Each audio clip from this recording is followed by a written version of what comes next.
Escuchan ustedes la lectura del libro El deseado de todas las gentes, capítulo 22, Encarcelamiento y muerte de Juan.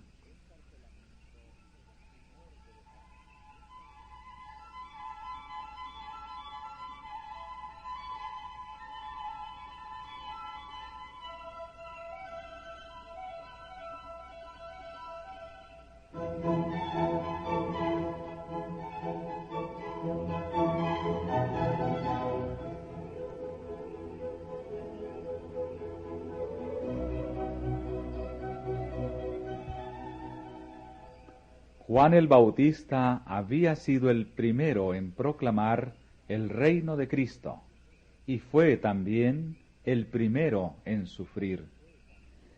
Desde el aire libre del desierto y las vastas muchedumbres que habían estado suspensas de sus palabras, pasó a quedar encerrado entre las murallas de una mazmorra, encarcelado en la fortaleza de Herodes Antipas. En el territorio que estaba al este del Jordán, que se hallaba bajo el dominio de Antipas, había transcurrido gran parte del ministerio de Juan. Herodes mismo había escuchado la predicación del Bautista. El rey disoluto había temblado al oír el llamamiento a arrepentirse. Herodes temía a Juan, sabiendo que era varón justo y santo, y oyéndole hacía muchas cosas, y le oía de buena gana. Juan obró fielmente con él, denunciando su unión inicua con Herodías, la esposa de su hermano. Durante un tiempo Herodes trató débilmente de romper la cadena de concupiscencia que le ligaba, pero Herodías le sujetó más firmemente en sus redes y se vengó del Bautista, induciendo a Herodes a echarlo en la cárcel. La vida de Juan había sido de labor activa, y la lobreguez e inactividad de la cárcel le abrumaban enormemente. Mientras pasaba semana tras semana sin traer cambio alguno, el abatimiento y la duda fueron apoderándose de él. Sus discípulos no le abandonaron.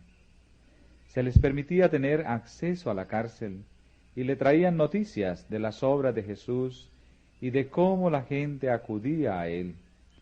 Pero preguntaban por qué, si ese nuevo maestro era el Mesías, no hacía algo para conseguir la liberación de Juan.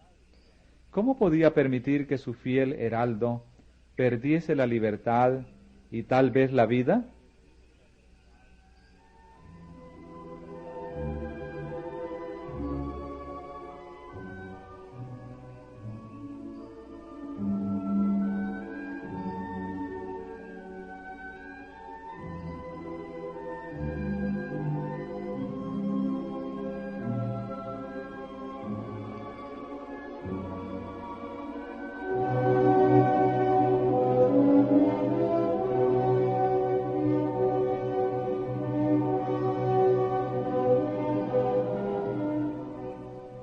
Estas preguntas no quedaron sin efecto. Sugirieron a Juan dudas que de otra manera nunca se le habrían presentado.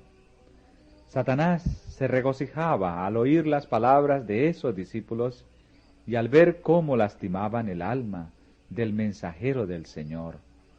¡Oh! Con cuánta frecuencia los que se creen amigos de un hombre bueno y desean mostrarle su fidelidad resultan ser sus más peligrosos enemigos. Con cuánta frecuencia, en vez de fortalecer su fe, sus palabras le deprimen y le desalientan.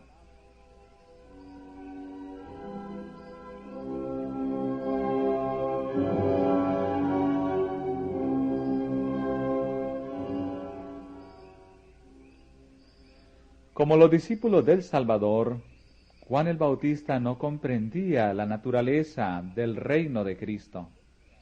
Esperaba que Jesús ocupase el trono de David, y como pasaba el tiempo y el Salvador no asumía la autoridad real, Juan quedaba perplejo y perturbado. Había declarado a la gente que a fin de que el camino estuviese preparado delante del Señor, la profecía de Isaías debía cumplirse. Las montañas y colinas debían ser allanadas, lo torcido enderezado y los lugares escabrosos alisados.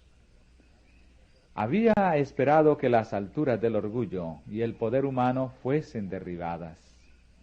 Había señalado al Mesías como aquel cuyo aventador estaba en su mano y que limpiaría cabalmente su era, que recogería el trigo en su alfolí y quemaría el tamo con fuego inextinguible.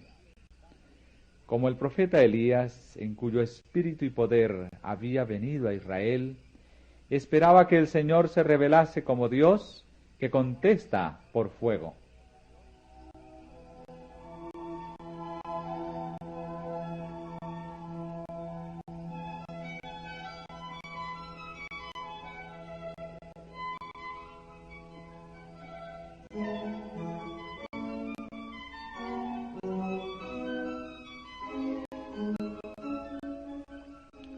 En su misión, el Bautista se había destacado como intrépido reprensor de la iniquidad, tanto entre los encumbrados como entre los humildes. Había osado hacer frente al rey Herodes y reprocharle claramente su pecado. No había estimado preciosa su vida con tal de cumplir la obra que le había sido encomendada. Y ahora, desde su mazmorra, esperaba ver al león de la tribu de Judá derribar el orgullo del opresor y librar a los pobres y al que clamaba. Pero Jesús parecía conformarse con reunir discípulos en derredor suyo y sanar y enseñar a la gente. Comía en las mesas de los publicanos, mientras que cada día el yugo romano pesaba siempre más sobre Israel. El rey Herodes y su vil amante realizaban su voluntad, y los clamores de los pobres y dolientes ascendían al cielo.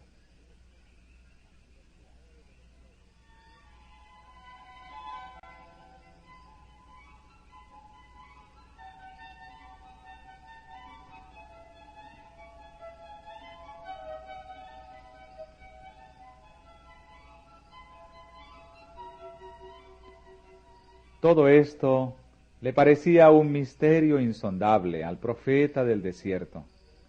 Había horas en que los susurros de los demonios atormentaban su espíritu, y la sombra de un miedo terrible se apoderaba de él. ¿Podría ser que el tan esperado libertador no hubiese aparecido todavía? ¿Qué significaba entonces el mensaje que él había sido impulsado a dar? Juan había quedado acerbamente chasqueado del resultado de su misión. Había esperado que el mensaje de Dios tuviese el mismo efecto que cuando la ley fue leída en los días de Josías y Esdras, que seguiría una profunda obra de arrepentimiento y regreso al Señor. Había sacrificado toda su vida al éxito de su misión. ¿Habría sido en vano?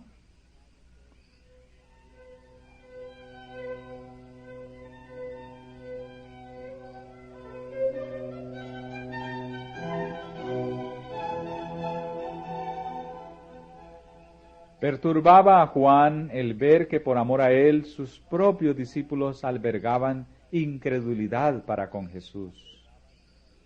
¿Habría sido vana su obra para ellos? ¿Habría sido él infiel en su misión y habría de ser separado de ella? Si el libertador prometido había aparecido y Juan había sido hallado fiel a su misión, ¿no derribaría Jesús el poder del opresor, dejando en libertad a su heraldo?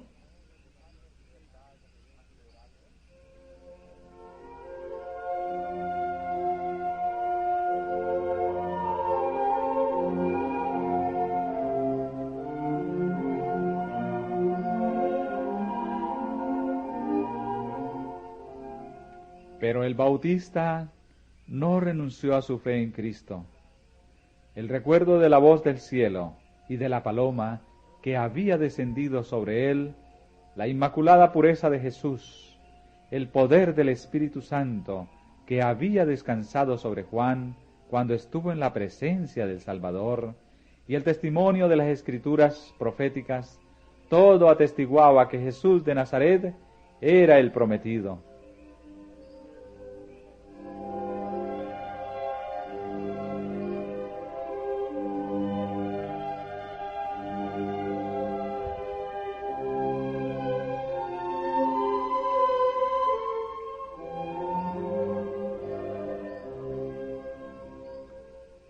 Juan no quería discutir sus dudas y ansiedades con sus compañeros.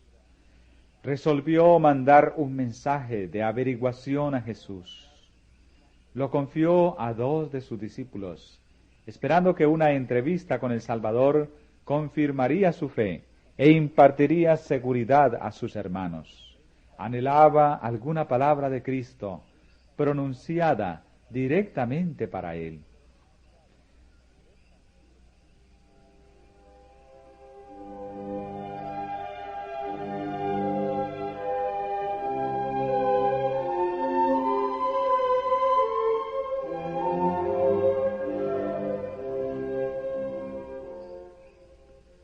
Los discípulos acudieron a Jesús con la interrogación: ¿eres tú aquel que había de venir, o esperaremos a otro? Cuán poco tiempo había transcurrido desde que el Bautista había proclamado, señalando a Jesús: «He aquí el Cordero de Dios, que quita el pecado del mundo. Este es el que ha de venir tras mí, el cual es antes de mí». Y ahora pregunta: ¿eres tú aquel que había de venir? Era una intensa amargura y desilusión para la naturaleza humana. Si Juan, el precursor fiel, no discernía la misión de Cristo, ¿qué podía esperarse de la multitud egoísta?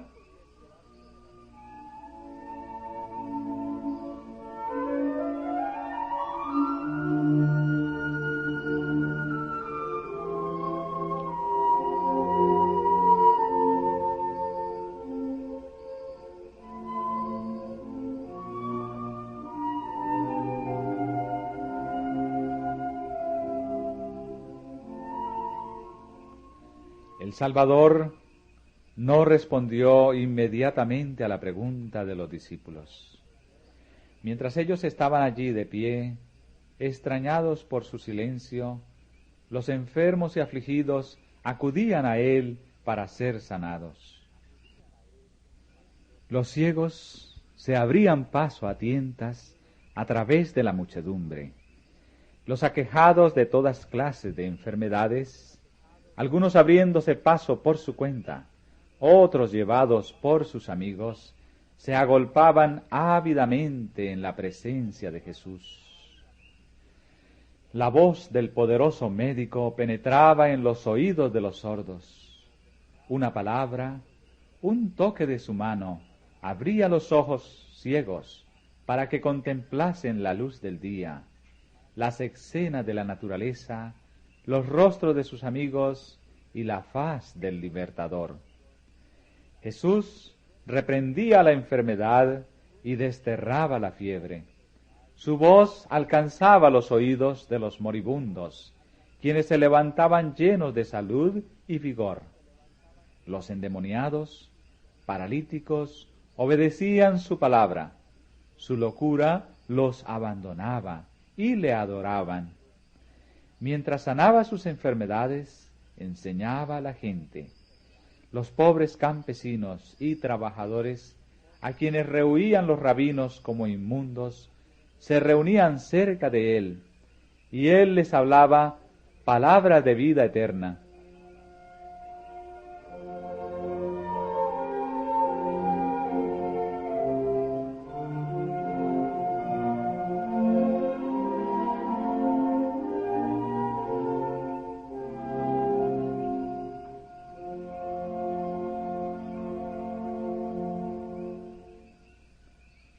Así iba transcurriendo el día, viéndolo y oyéndolo todos los discípulos de Juan.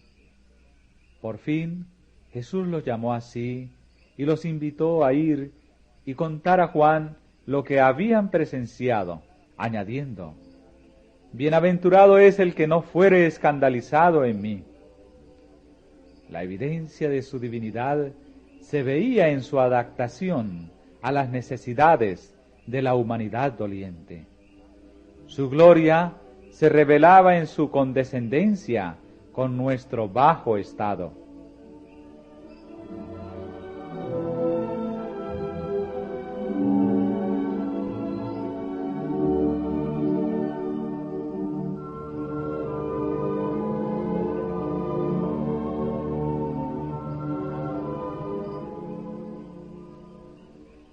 Los discípulos llevaron el mensaje y bastó.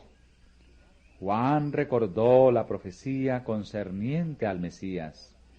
Me ungió Jehová, hame enviado a predicar buenas nuevas a los abatidos, a vendar a los quebrantados de corazón, a publicar libertad a los cautivos y a los presos abertura de la cárcel, a promulgar año de la buena voluntad de Jehová.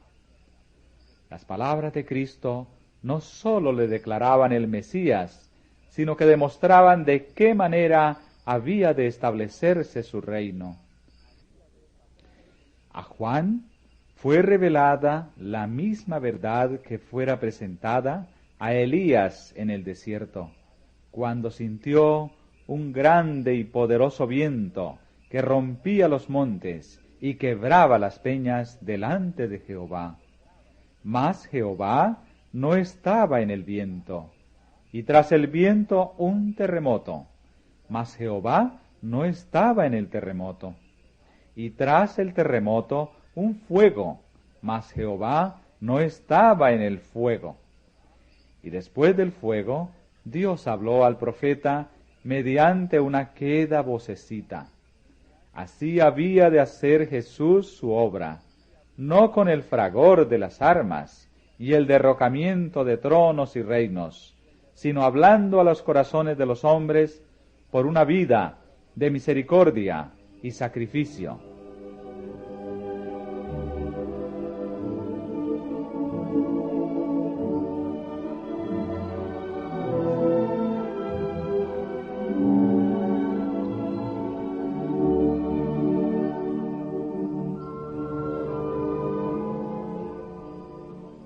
El principio que rigió la vida abnegada del Bautista era también el que regía el reino del Mesías. Juan sabía muy bien cuán ajeno era todo esto a los principios y esperanzas de los dirigentes de Israel. Lo que para él era evidencia convincente de la divinidad de Cristo, no sería evidencia para ellos, pues esperaban a un Mesías que no había sido prometido. Juan vio que la misión del Salvador no podía granjear de ellos sino odio y condenación. Él, que era el precursor, estaba tan solo bebiendo de la copa que Cristo mismo debía agotar hasta las heces.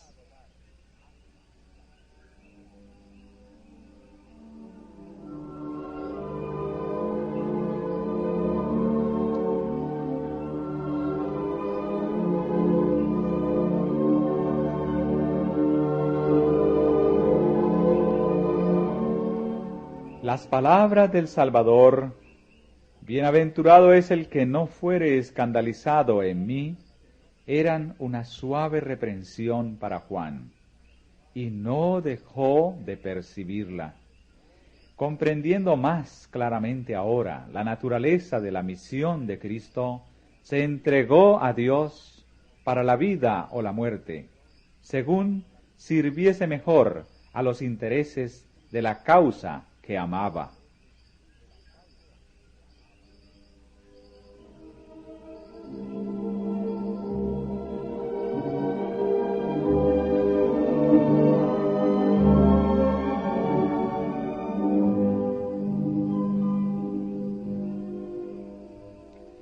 Después que los mensajeros se hubieron alejado, Jesús habló a la gente acerca de Juan. El corazón del Salvador sentía profunda simpatía por el testigo fiel, ahora sepultado en la mazmorra de Herodes. No quería que la gente dedujese que Dios había abandonado a Juan, o que su fe había faltado en el día de la prueba. ¿Qué salisteis a ver al desierto? Dijo. ¿Una caña que es meneada del viento?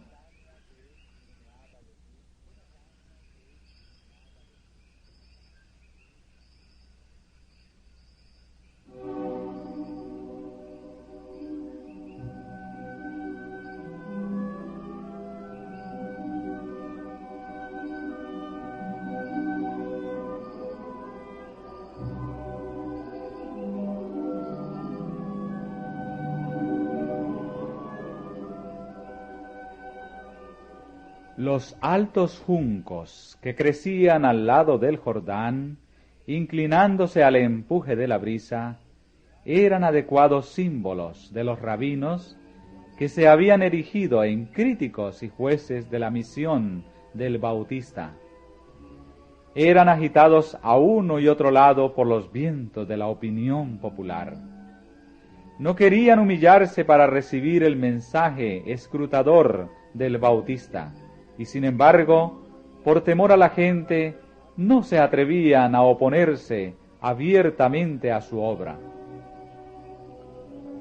Pero el mensajero de Dios no tenía tal espíritu pusilánime. Las multitudes que se reunían alrededor de Cristo habían presenciado las obras de Juan. Le habían oído reprender intrépidamente el pecado. A los fariseos que se creían justos, a los sacerdotales saduceos, al rey Herodes y su corte, príncipes y soldados, publicanos y campesinos, Juan había hablado con igual llaneza. No era una caña temblorosa, agitada por los vientos de la alabanza o el prejuicio humano. Era en la cárcel el mismo en su lealtad a Dios y celo por la justicia, que cuando predicaba el mensaje de Dios en el desierto. Era tan firme como una roca en su fidelidad a los buenos principios.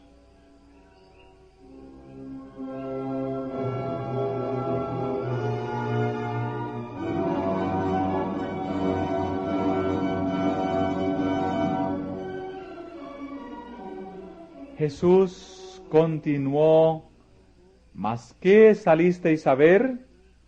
¿Un hombre cubierto de delicados vestidos? He aquí, los que traen vestidos delicados en las casas de los reyes están.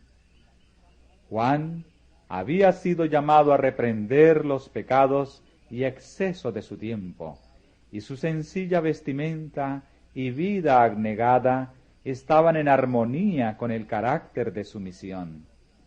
Los ricos atavíos y los lujos de esta vida no son la porción de los siervos de Dios, sino de aquellos que viven en las casas de los reyes, los gobernantes de este mundo, a quienes pertenecen su poder y sus riquezas. Jesús deseaba dirigir la atención al contraste que había entre la vestimenta de Juan y la que llevaban los sacerdotes y gobernantes. Estos se ataviaban con ricos mantos y costosos ornamentos. Amaban la ostentación y esperaban deslumbrar a la gente para alcanzar mayor consideración. Ansiaban más granjearse la admiración de los hombres que obtener la pureza del corazón que les ganaría la aprobación de Dios. Así, revelaban que no reconocían a Dios, sino al reino de este mundo.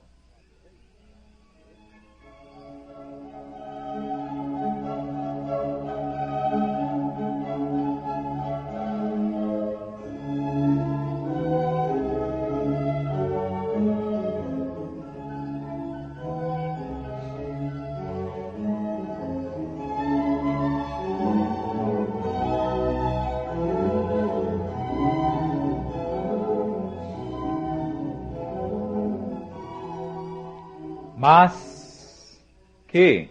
Dijo Jesús, ¿salisteis a ver un profeta? También os digo, y más que profeta, porque este es de quien está escrito: He aquí, yo envío mi mensajero delante de tu faz, que aparejará tu camino delante de ti.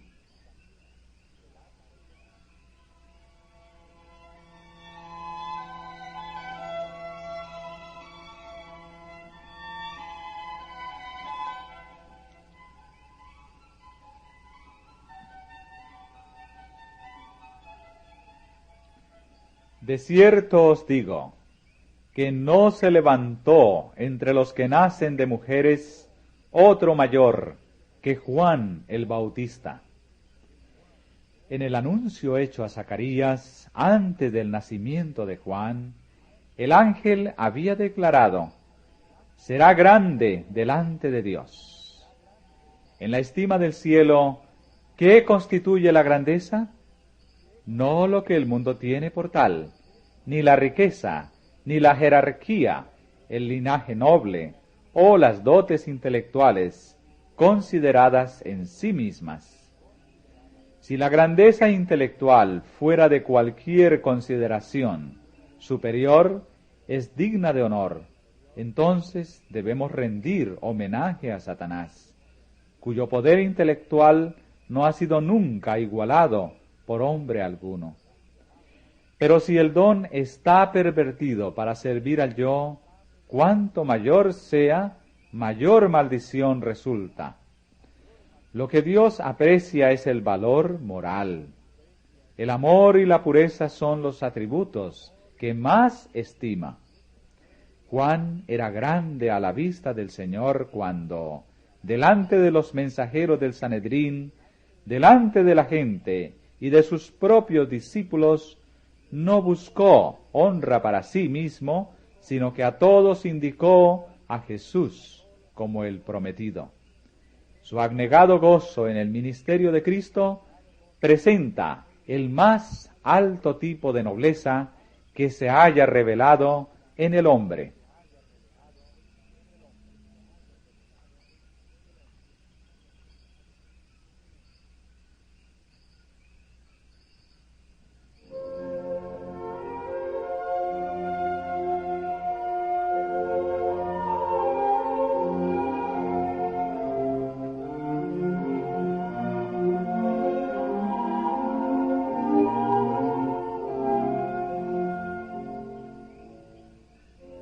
El testimonio dado acerca de él después de su muerte por aquellos que le oyeron testificar acerca de Jesús fue: Juan, a la verdad, ninguna señal hizo, mas todo lo que Juan dijo de éste era verdad. No le fue dado a Juan hacer bajar fuego del cielo, ni resucitar muertos, como Elías lo había hecho, ni manejar la vara del poder en el nombre de Dios como Moisés. Fue enviado a pregonar el advenimiento del Salvador y a invitar a la gente a prepararse para su venida. Tan fielmente cumplió su misión que al recordar la gente lo que había enseñado acerca de Jesús, podía decir: todo lo que Juan dijo de éste era verdad. Cada discípulo del Maestro está llamado a dar semejante testimonio de Cristo.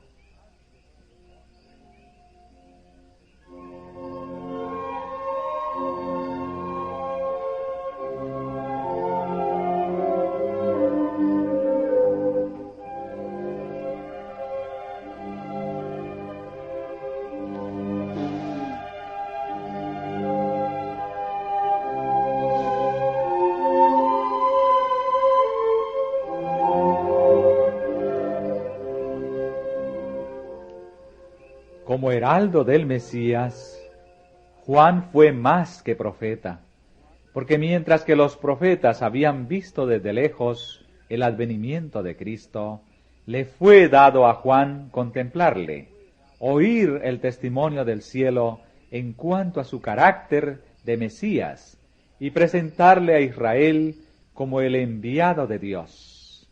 Sin embargo, Jesús dijo: el que es muy más pequeño en el reino de los cielos, mayor es que él.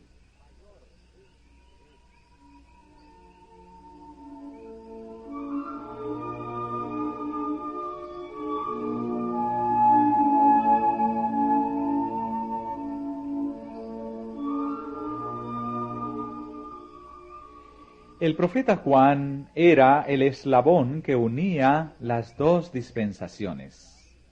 Como representante de Dios, se dedicaba a mostrar la relación de la ley y los profetas con la dispensación cristiana. Era la luz menor, que había de ser seguida por otra mayor.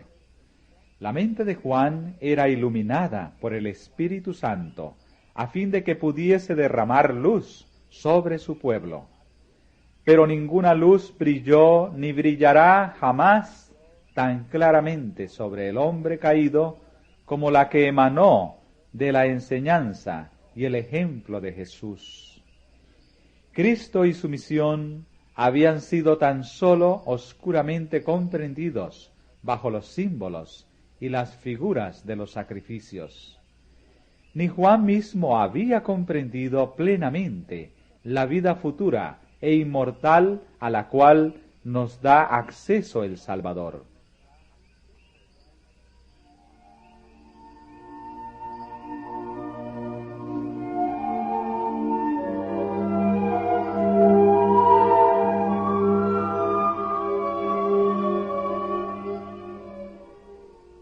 Aparte del gozo que Juan hallaba en su misión, su vida había sido llena de pesar.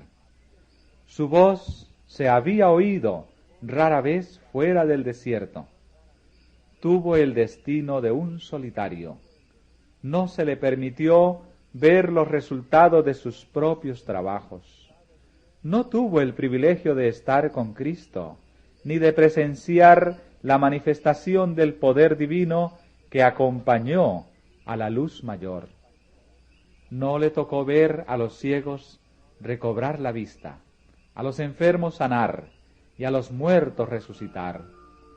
No contempló la luz que resplandecía a través de cada palabra de Cristo, derramando gloria sobre las promesas de la profecía. El menor de los discípulos que contempló las poderosas obras de Cristo y oyó sus palabras, eran en este sentido más privilegiados que Juan el Bautista, y por lo tanto se dice que es mayor que él.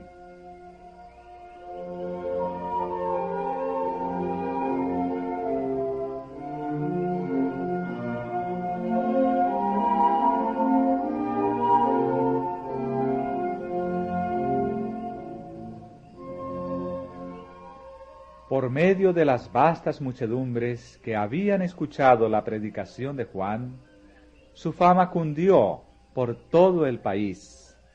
Había un profundo interés por el resultado de su encarcelamiento. Sin embargo, su vida inmaculada y el fuerte sentimiento público en su favor inducían a creer que no se tomarían medidas violentas contra él. Herodes creía que Juan era profeta de Dios y tenía la plena intención de devolverle la libertad, pero lo iba postergando por temor a Herodías.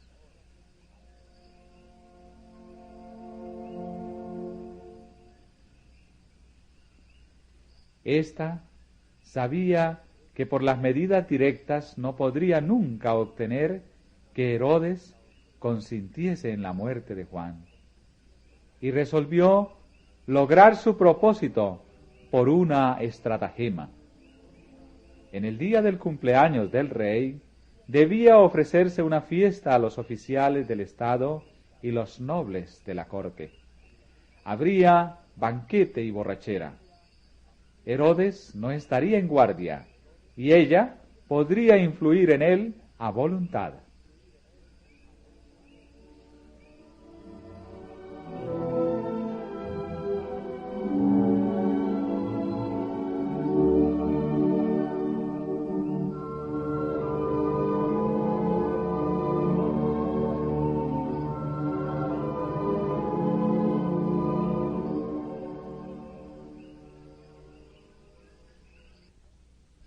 Cuando llegó el gran día y el rey estaba comiendo y bebiendo con sus señores, Herodías mandó a su hija a la sala del banquete para que bailase a fin de entretener a los invitados.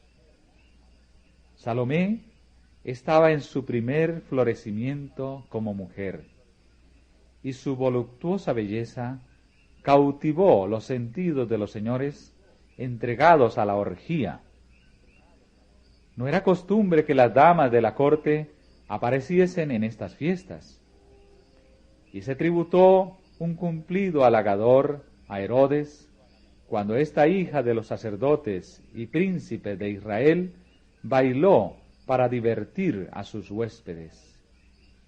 El rey estaba embotado por el vino, la pasión lo dominaba y la razón estaba destronada. Veía solamente la sala del placer, sus invitados entregados a la orgía, la mesa del banquete, el vino centelleante, las luces deslumbrantes y la joven que bailaba delante de él. En la temeridad del momento, deseó hacer algún acto de ostentación que le exaltase delante de los grandes de su reino. Con juramentos prometió a la hija de Herodías cualquier cosa que pidiese, aunque fuese la mitad de su reino.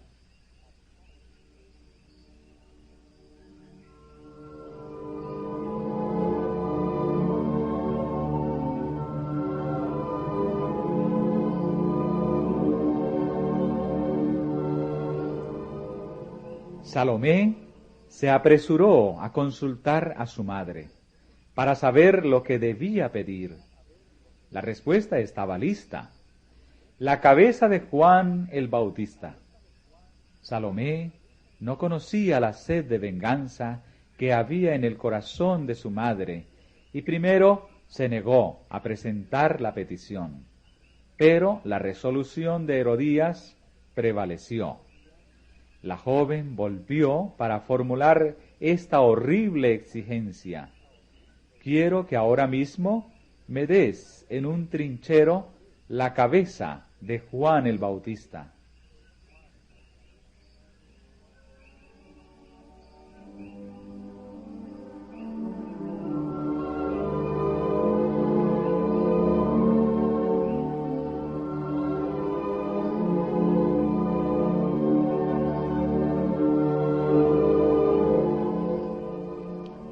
Herodes quedó asombrado y confundido.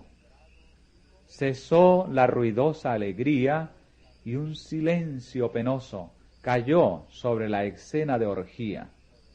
El rey quedó horrorizado al pensar en quitar la vida a Juan. Sin embargo, había empeñado su palabra y no quería parecer voluble o temerario. El juramento había sido hecho en honor de sus huéspedes, y si uno de ellos hubiese pronunciado una palabra contra el cumplimiento de su promesa, habría salvado gustosamente al profeta. Les dio oportunidad de hablar en favor del preso. Habían recorrido largas distancias para oír la predicación de Juan y sabían que era un hombre sin culpa y un siervo de Dios. Pero aunque disgustados por la petición de la joven, estaban demasiado entontecidos para intervenir con una protesta. Ninguna voz se alzó para salvar la vida del mensajero del cielo. Esos hombres ocupaban altos puestos de confianza en la nación y sobre ellos descansaban graves responsabilidades. Sin embargo, se habían entregado al banqueteo y la borrachera hasta que sus sentidos estaban embotados. Tenían la cabeza mareada por la vertiginosa escena de música y baile, y su conciencia dormía. Con su silencio pronunciaron la sentencia de muerte sobre el profeta de Dios, para satisfacer la venganza de una mujer relajada.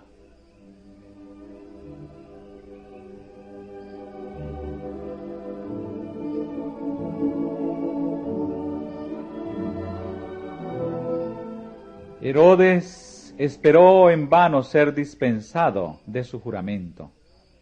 Luego ordenó de mala gana la ejecución del profeta.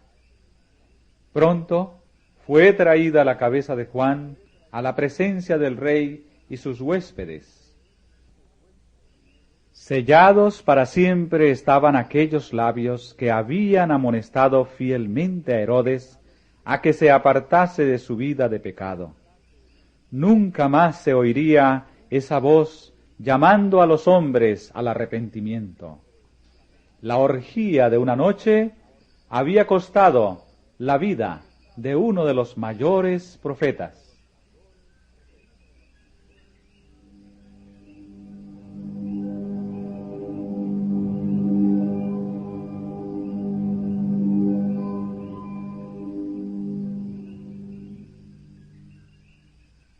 Cuán a menudo ha sido sacrificada la vida de los inocentes por la intemperancia de los que debieran haber sido guardianes de la justicia. El que lleva a sus labios la copa embriagante se hace responsable de toda la injusticia que pueda cometer bajo su poder embotador. Al adormecer sus sentidos, se incapacita para juzgar serenamente o para tener una clara percepción de lo bueno y de lo malo. Prepara el terreno para que por su medio Satanás oprima y destruya al inocente. El vino es escarnecedor, la cerveza alborotadora, y cualquiera que por ello errare no será sabio. Por esta causa la justicia se puso lejos, y el que se apartó del mal fue puesto en presa. Los que tienen jurisdicción sobre la vida de sus semejantes deberían ser tenidos por culpables de un crimen cuando se entregan a la intemperancia. Todos los que aplican las leyes deben ser observadores de ellas. Deben ser hombres que ejerzan dominio propio. Necesitan tener pleno goce de sus facultades físicas, mentales y morales, a fin de poseer vigor intelectual y un alto sentido de la justicia.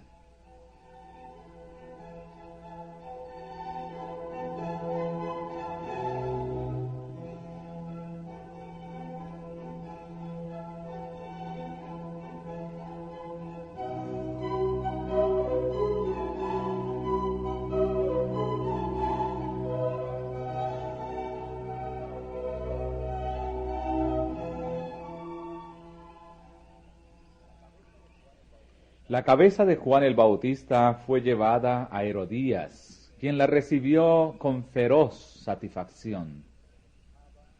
Se regocijaba en su venganza y se lisonjeaba de que la conciencia de Herodes ya no le perturbaría.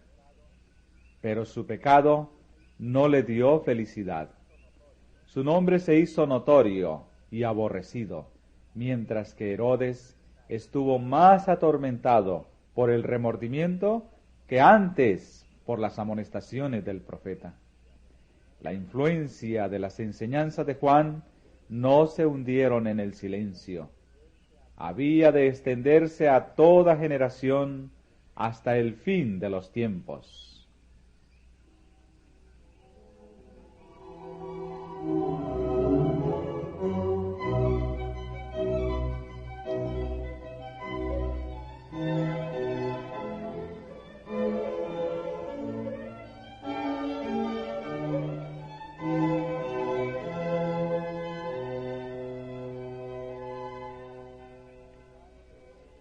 El pecado de Herodes estaba siempre delante de él.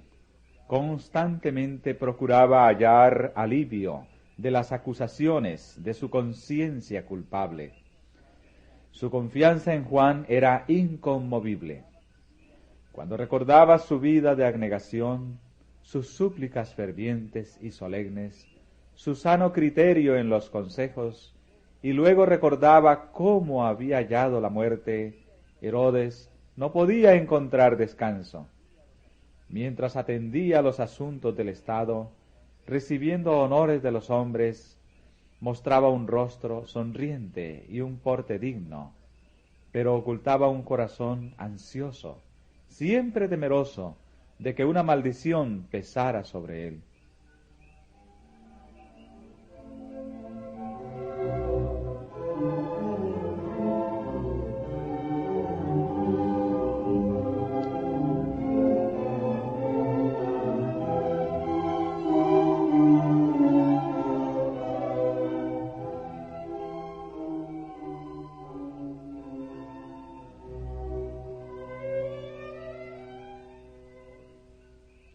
Herodes había quedado profundamente impresionado por las palabras de Juan, de que nada puede ocultarse de Dios.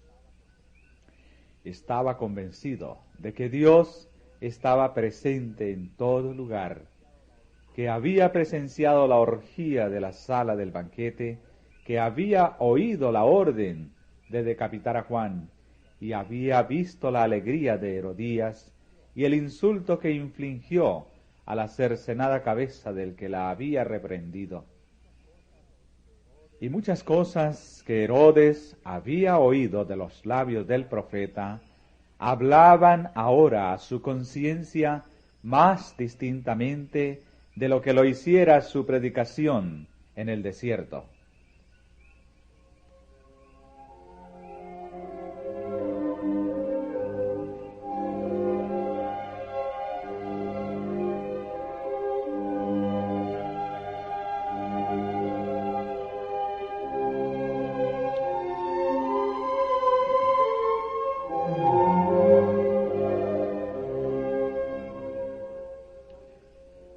Cuando Herodes oyó hablar de las obras de Cristo, se perturbó en gran manera. Pensó que Dios había resucitado a Juan de los muertos y lo había enviado con poder aún mayor para condenar el pecado. Temía constantemente que Juan vengase su muerte, condenándole a él y a su casa.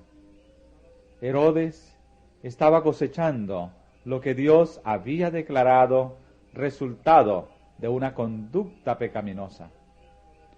Corazón tembloroso y caimiento de ojos y tristeza del alma, y tendrás tu vida como colgada delante de ti, y estarás temeroso de noche y de día, y no confiarás de tu vida. Por la mañana dirás: ¿quién diese fuese la tarde? Y a la tarde dirás: ¿quién diera fuese la mañana? Por el miedo de tu corazón con que estarás amedrentado y por lo que verán tus ojos. Los pensamientos del pecador son sus acusadores. No podría sufrir tortura más intensa que los aguijones de una conciencia culpable que no le deja descansar ni de día ni de noche.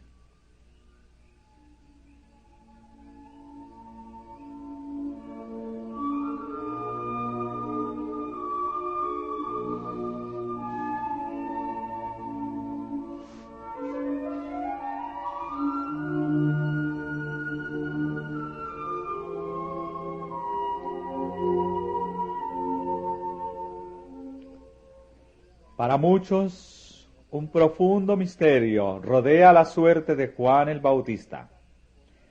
Se preguntan por qué se le debía dejar languidecer y morir en la cárcel. Nuestra visión humana no puede penetrar el misterio de esta sombría providencia, pero ésta no puede conmover nuestra confianza en Dios cuando recordamos que Juan no era sino partícipe de los sufrimientos de Cristo. Todos los que sigan a Cristo llevarán la corona del sacrificio. Serán, por cierto, mal comprendidos por los hombres egoístas y blanco de los feroces asaltos de Satanás. El reino de éste se estableció para destruir ese principio de abnegación y peleará contra él doquiera que se le manifieste.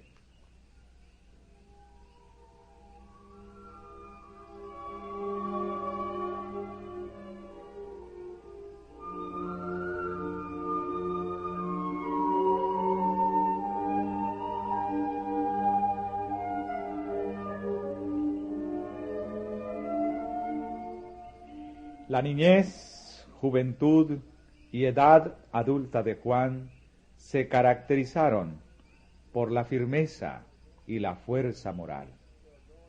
Cuando su voz se oyó en el desierto diciendo: «Aparejad el camino del Señor, enderezad sus veredas», Satanás temió por la seguridad de su reino. El carácter pecaminoso del pecado se reveló de tal manera que los hombres temblaron. Quedó quebrantado el poder que Satanás había ejercido sobre muchos que habían estado bajo su dominio. Había sido incansable en sus esfuerzos para apartar al Bautista de una vida de entrega a Dios sin reserva, pero había fracasado. No había logrado vencer a Jesús. En la tentación del desierto, Satanás había sido derrotado y su ira era grande. Resolvió causar pesar a Cristo, hiriendo a Juan. Iba a hacer sufrir a aquel a quien no podía inducir a pecar.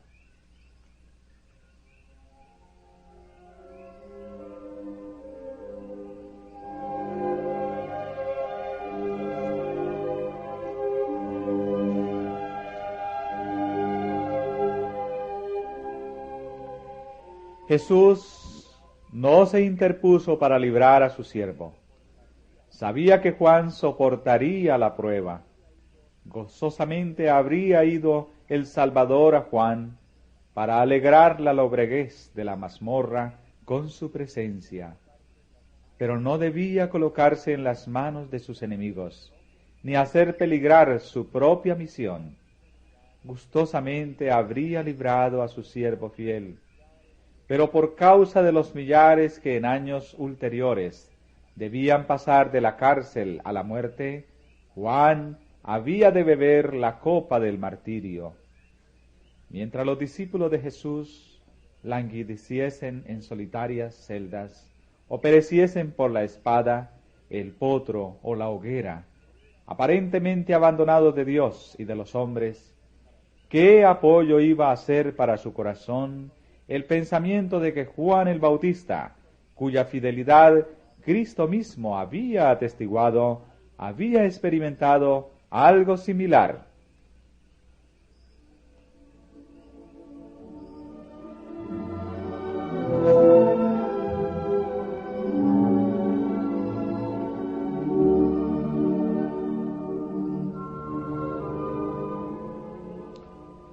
Se le permitió a Satanás abreviar la vida terrenal del mensajero de Dios, pero el destructor no podía alcanzar esa vida que está escondida con Cristo en Dios. Se regocijó por haber causado pesar a Cristo, pero no había logrado vencer a Juan. La misma muerte le puso para siempre fuera del alcance de la tentación. En su guerra, Satanás estaba revelando su carácter. Puso de manifiesto delante del universo que la presenciaba su enemistad hacia Dios y el hombre.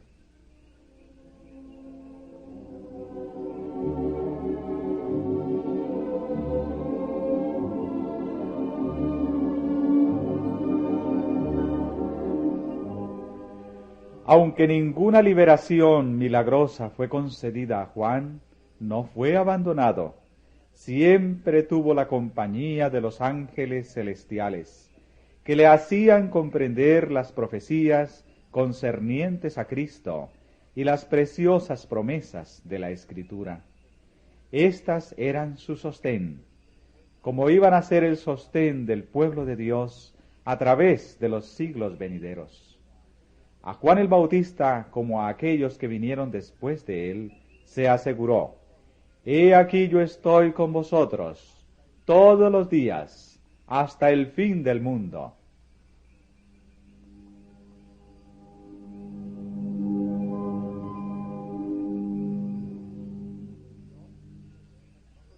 Dios no conduce nunca a sus hijos de otra manera que la que ellos elegirían si pudiesen ver el fin desde el principio y discernir la gloria del propósito que están cumpliendo como colaboradores suyos. Ni Enod, que fue trasladado al cielo, ni Elías, que ascendió en un carro de fuego, fueron mayores o más honrados que Juan el Bautista, que pereció solo en la mazmorra. A vosotros es concedido por Cristo no sólo que creáis en Él, sino también que padezcáis por Él. Y de todos los dones que el cielo puede conceder a los hombres, la comunión con Cristo en sus sufrimientos es el más grave cometido y el más alto honor.